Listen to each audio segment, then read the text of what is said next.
పాలు ఇస్తున్నది, పాలు సరిపోతున్నాయా లేవా అనేది మీకు ఎలా తెలవాలి? దానికి ఏ పాలైనా, తల్లి పాలైనా, ఆవు పాలైనా, గేదె పాలైనా, ప్రతి దాంట్లో ప్రోటీన్ బాగా మిగిలిన వాటర్ ఉంటుంది. అది మూత్రం ద్వారా ఎక్స్క్రీట్ అవుతుంది. మూత్రం మంచిగా పోస్తున్నది, ప్రతి 2 సార్లు 3 సార్లకు ఒకసారి పాలు ఇచ్చినప్పుడు శిశువు మూత్రం పోస్తుందంటే పాలు సరిపోతున్నాయి. అది అది అది లేమని తెలుసుకునేది.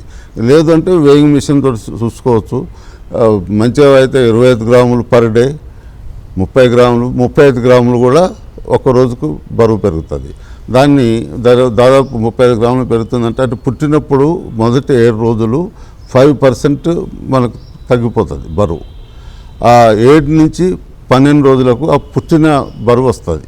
అంటే ఎప్పుడైతే సెకండ్ వీక్ పుట్టినప్పుడు 2.5 ఉంటే దాంట్లో 5% తగ్గి మళ్ళీ ఆ 7 to 12 డేస్లో 5% పెరిగిపోతుంది. ఆ రోజు నుంచి పర్ డే 25, 30, 35 అంటే best is 35 grams, lowest is 25 grams, medium is 30 grams per day పెరగాలి. అలా పెరుగుతుంది. మూత్రంగా విసర్జన ఎక్కువ ఉందంటే తల్లిపాలు సరిపోతున్నవి. అది అలాగే ట్విన్స్ ఉంటారు, ట్రిప్లెట్స్ ఉంటారు, కానీ తల్లిపాలు ఇప్పుడు మనం ఎగ్జాంపుల్గా ఎనిమల్స్ చూసుకుంటే ఒక డాగ్ కానీ లేక ఒక క్యాట్ కానీ 3, 4 కూరలు కన్ను ఉంటుంది. కానీ ఒక చిన్న పిల్లి 4 పిల్లలకు ఇవ్వగలుగుతుంది, కుక్క 4 పిల్లలకు ఇవ్వగలుగుతుంది. తల్లి ఎందుకు ఇవ్వలేదు అని చెప్తాను. కాబట్టి తల్లికి పాలు ఉంటాయి.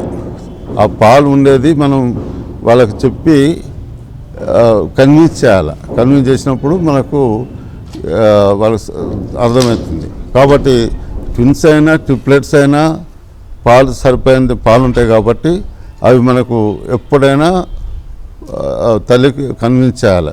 సైకలాజికల్ ఫ్యాక్టర్ అంటే ఇప్పుడు మనకు ఎనిమల్స్కు మదర్స్కు ఏంటిదంటే, ఎనిమల్స్కు పాలు ఇస్తుంటాయి. ఇప్పుడు పిల్లి పడుకున్నప్పుడు 4 పిల్లలు వచ్చి పడుకుంటాయి, కుక్క పడుకున్నప్పుడు 4 పిల్లలు వచ్చి పడుకుంటాయి. కానీ అదే కనుక తల్లికి బేబీని చెప్పి ఒక సైడ్ ఒక బెస్ట్ ఒక బెట్ ట్విన్స్ కూడా ఒకటి ఎట్ ఏ టైం ఇవ్వచ్చు. ఇచ్చినాక కూడా ఇంకా పాలు మిగులుతాయి. అది మనం పనిచేసే తల్లులు ఆఫీసులు ఉంటే దాళ్ళు మిల్క్ని ఎక్స్ట్రాక్ట్ చేసి దాన్ని కవర్ చేసుకోవచ్చు. కాబట్టి తల్లిపాలు ఇటు సరిపోతుందా లేదా అనే దాని బరువు తల్లిపాలు మూత్ర విసర్జనతోటి మనకు తెలిసిపోతుంది. Like and subscribe Eagle Health and Beauty.